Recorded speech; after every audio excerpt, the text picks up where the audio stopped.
So, Ms. Evans, I mean, you were given, number one, you were given a great opportunity because you had a felony and they reduced it to a misdemeanor and put you on probation for 2 years.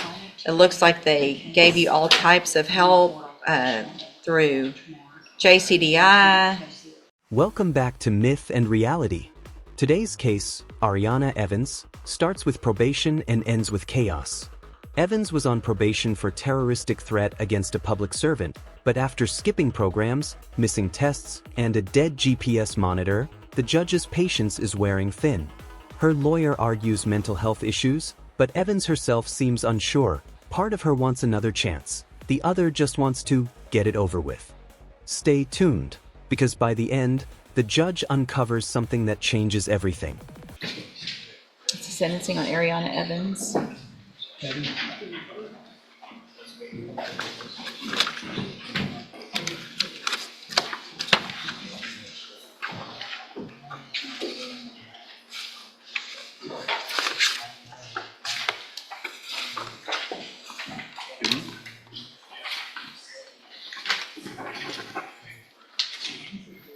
All right, ma'am, are you Ariana Evans? Yes, ma'am. And this is 22-41163, and Ms. Evans is currently on probation for a lesser offense of terroristic threat against a public servant, a Class A misdemeanor, and previously in court entered pleas of true to counts 2, 3, 4, and 5. I received an updated pre-sentence report. Has everyone had an opportunity to review that report? Yes, Your Honor. Yes, Your Honor, I have. Are there any additions or corrections? No, Your Honor. I have something, Your Honor. Yes, That ma'am. GPS device, I was just emailed by Friday, 5:43, that it's been dead, the battery's been dead for 3 days. Okay, It's not being tracked at this point. okay, thank you, ma'am. Mr. Kimler? Well, Your Honor, the recommendation obviously is not favorable to Ms. Evans. I mean, they do provide an option that if the court does consider maintaining her on probation. Well, she doesn't want that. Sir? She doesn't want that, right? What do you want? I mean, it says right here, she just wants to do her time so she can move on with her life and put the case behind her. Is that accurate? Yeah, but I mean, if I like get the chance to like get reinstated, I'll do it too. Which do you prefer? What do you want? If I can do the 60 days that they offer me and be off Well, probation. 60 days is off the table. So that's what the state offered, I think, before. Y'all are unagreed. It's up to me to sentence you today, Yes, so, ma'am. Okay, so What- I'll have to be reinstated. okay, It is a misdemeanor, Your Honor. I understand. Go ahead. And obviously, the easy way for her to address this situation is to take the revocation and take jail time on it. However, the defendant's version does indicate some mental health issues. And obviously, probation is a system designed to try to keep people out of the actual criminal justice system in the future and avoid incarceration. So just looking at this, since it is just a misdemeanor, that I would suggest, just in her interest, and perhaps in the interest of the community, that she be continued, follow the, maybe the recommendation, you adjudicate with 30 days up front, or no upfront time, but the mental health component be addressed with Ms. Evans to see if she can make progress with her so-called incorrigible attitude, which I think under the DSM may be diagnosed as an antisocial personality disorder, whatever her issues are from the mental health standpoint. Did you see that somewhere, or did you just make that up? Well, I think that if they're saying she's incorrigible, I mean, obviously, I'm not a mental health expert. but Okay, do I just think didn't know, I didn't see anything She has where she mental- was diagnosed. She hasn't been diagnosed with that. Okay. There's probably some issues there with, Okay, obviously, things that can be dealt with through therapy. There it is, the breaking point. Her own sister pretended to be her sponsor. That's not just a mistake, that's deception. After multiple chances, treatment options, and zero-tolerance warnings, this move destroys what little trust she had left. The judge has heard enough. Every second chance wasted, every rule broken. What do you think? Should the court still show leniency, or is this where compassion ends? Let me know in the comments. Judge, I think in court is one defiant means she doesn't want to do probation, doesn't like people telling her what she can and can't do. I'd ask that we revoke her.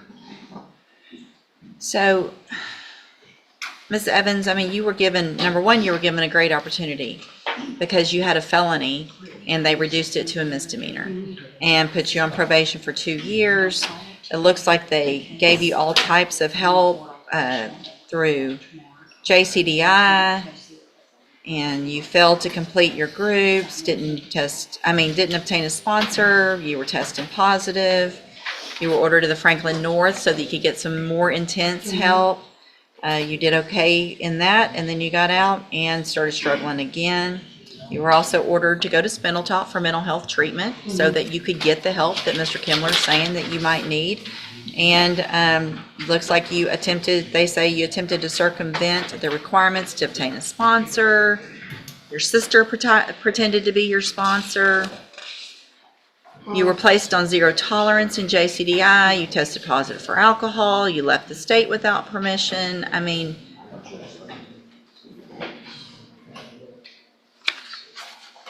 all right. I'm going to find that you entered your pleas of true to counts 2, 3, 4, and 5 freely and voluntarily. Find those counts true. Find sufficient evidence to find you guilty, and at this time find you guilty of the Class A misdemeanor of terroristic threat against a public servant. I'm going to sentence you to a term of 180 days in the Jefferson County Jail. You will receive credit on that sentence for any time that you were previously in custody that the law gives you the right to receive. I'm going to hand you the trial court certification that shows this was not an agreement. You do have some rights to appeal. Y'all need to sign that real quick, please, Mr. Kimler, and give her that bottom copy.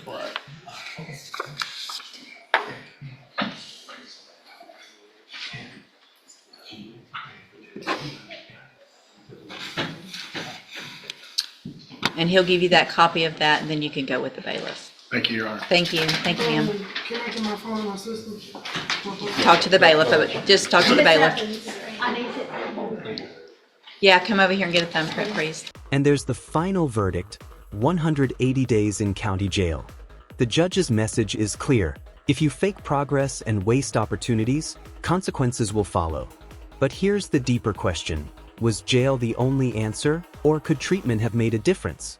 If you found this case as intense as we did, like, share, and subscribe for more real courtroom breakdowns, where second chances run out fast. Court calls the case of the people versus Preston Jackson.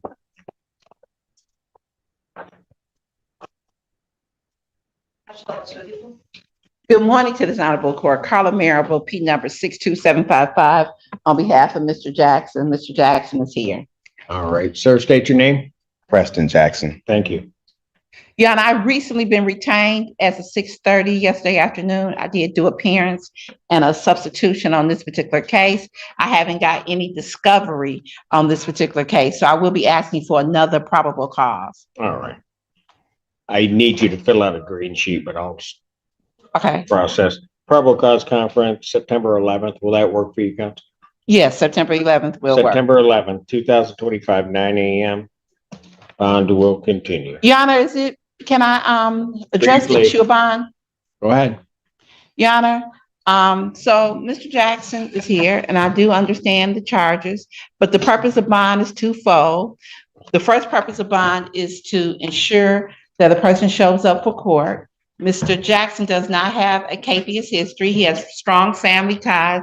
His wife and his mother-in-law are here in the front row. And the second prong of bond is for the protection of society.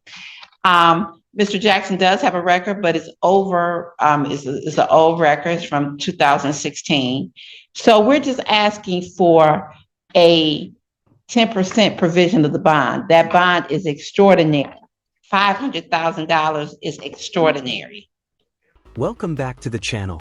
Today's case, the People versus Preston Jackson, dives straight into courtroom tension.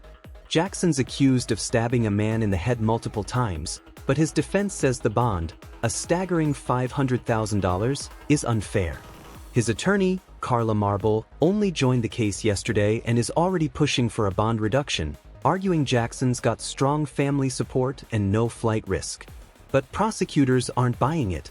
They call this case dangerous, citing past firearm charges and serious public safety concerns.